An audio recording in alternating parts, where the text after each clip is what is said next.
Olá, terapeuta ocupacional, eu sou Nayana Santos e esse é o canal da Escola EduTO. Nós vamos hoje continuar a nossa série sobre avaliação das funções mentais, que é aquela avaliação que lá na nossa estrutura da prática do domínio e processo está em funções do corpo como funções mentais globais e específicas. Se você rodar aí no feed do nosso YouTube, você vai encontrar outros vídeos falando sobre funções mentais.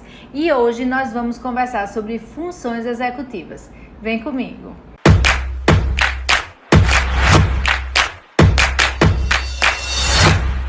Então, funções executivas é aquele termo usado para descrever processos cerebrais que usamos para nos organizar e resolver situações do cotidiano. Então, tais tarefas exigem de nós, presta bem atenção, organização, iniciativa, ação motora, controle, compreensão desse ambiente, resolução de alguns problemas que possa vir a acontecer, habilidades de pensar antes de agir, entre outras inúmeras competências. Se você voltar a alguns vídeos que a gente tem nesse quadro de avaliações das funções mentais, você vai encontrar um quadro chamado vontade e psicomotricidade. Você vai ver que muitas das funções executivas está descrito lá no quadro de vontade, certo? Então te convido a ir dar uma olhadinha nesse vídeo porque vai fazer um complemento perfeito.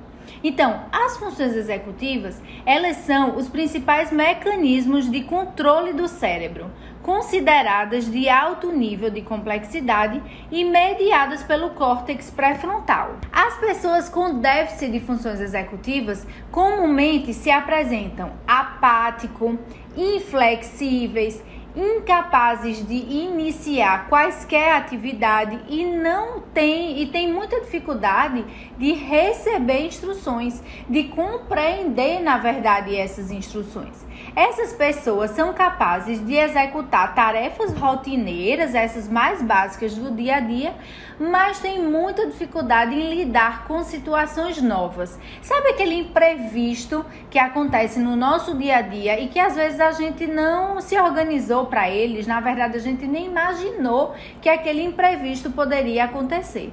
Pois é, uma pessoa que tem dificuldade em funções executivas é uma pessoa que vai ter dificuldade de lidar com esses imprevistos. Tem algumas situações que vai acarretar, que vai trazer para a pessoa uma maior dificuldade em funções executivas. O transtorno do espectro autista, por exemplo, ele traz para o indivíduo comumente, normalmente, dificuldades em funções executivas. O transtorno do déficit de atenção e hiperatividade, por exemplo, é uma outra situação que vai trazer dificuldades nas funções executivas e essas pessoas são mais inflexíveis, precisa de uma rotina muito mais estruturada para poder se autorregular. E aí essas pessoas que têm dificuldade em funções executivas vão apresentar dificuldade em se organizar e principalmente iniciar novas tarefas. Certo? Então, as alterações da vontade associadas às alterações de funções executivas, elas podem vir parecendo para a gente sobre a avaliação, sobre a anamnese ou sobre a queixa funcional mesmo, dificuldade na flexibilidade cognitiva, ou seja, a dificuldade que o indivíduo tem de refazer a rota. Ele tinha uma determinada situação para fazer ali, por algum motivo não deu certo, ele precisou refazer essa rota, ele tem muita dificuldade. Ele pode ter uma dificuldade na fluência verbal. Então, nessa conversação mais espontânea, tendo possivelmente, inclusive, dificuldades de interação social, um impacto aí na participação social. Outra dificuldade que pode vir juntamente funções executivas com alterações da vontade é a perda ou diminuição da capacidade de solucionar novos problemas.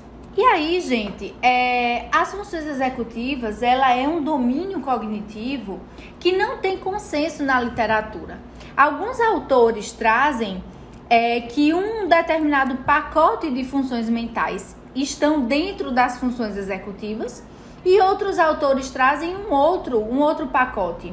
Então, por exemplo, tem autor que traz que memória de trabalho é função executiva. Tem autor que traz que a atenção seletiva é função executiva. Tem autor que traz que organização, iniciativa, pensamento, volição, inclusive, é função executiva. Nesse vídeo de hoje, eu vou trazer para vocês um autor só, certo? Sabendo que há vários outros na literatura, que é Mathieu. Mathieu, ele diz que funções executivas, perceba bem, isso é muito importante. Função executiva é um pacote de coisas, de funções mentais, certo? Que vai se agrupar e vai formar as funções executivas, tá compreendendo?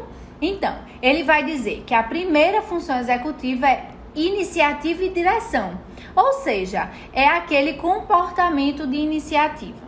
Ele vai dizer também que função executiva é também resposta inibitória, ou seja, o comportamento de parada. É você querer, tender a fazer uma coisa, pensar sobre o que você está tentando fazer, parar e fazer uma outra resposta.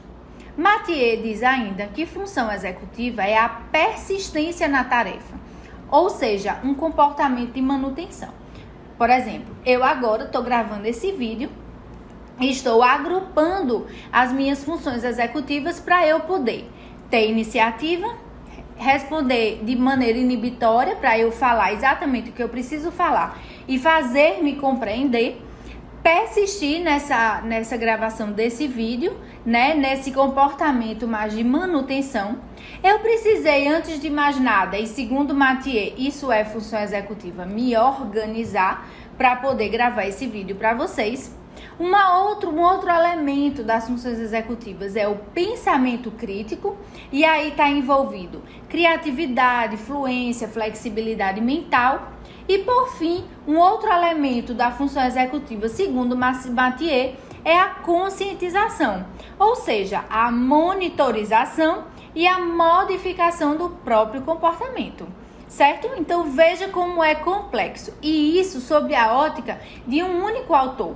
Porque a gente vai ter outros, como Lesac, por exemplo, é um outro autor que vai falar bastante e de maneira muito assertiva sobre funções executivas. A gente tem algumas maneiras de avaliar as funções executivas. A gente pode avaliar essas funções executivas com uma avaliação cognitiva padronizada, como, por exemplo, o Mini-Mentor, o ACR, o Addenbrocken, o SERAD, certo? A gente pode avaliar essas funções executivas em ambientes novos e ecológicos, em situações e tarefas não estruturadas. Na verdade, esse é o padrão ouro de evidência para a gente avaliar funções executivas. A gente pode utilizar o teste do desenho do relógio e a gente pode utilizar outras medidas de rastreio. E aí eu te convido a vir conhecer o site da nossa escola EduTO. Todos esses instrumentos que eu acabei de citar, a gente tem aulas específicas para você aprender a analisar o resultado dessa testagem cognitiva do ponto de vista qualitativo e para você aprender a analisar esses resultados do ponto de vista quantitativo.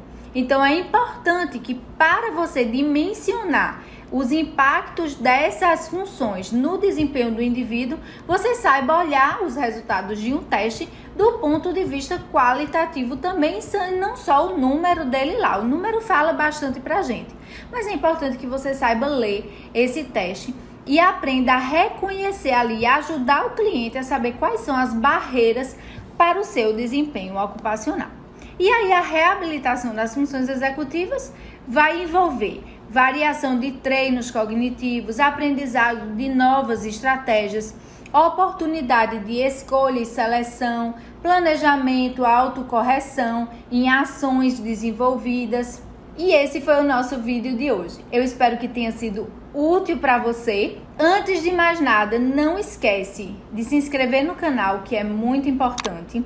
Deixar o teu like se tu gostou desse vídeo e colocar nos comentários quais são outros vídeos de terapia ocupacional que você gostaria de ver no nosso canal. Eu te espero, até a próxima. Tchau!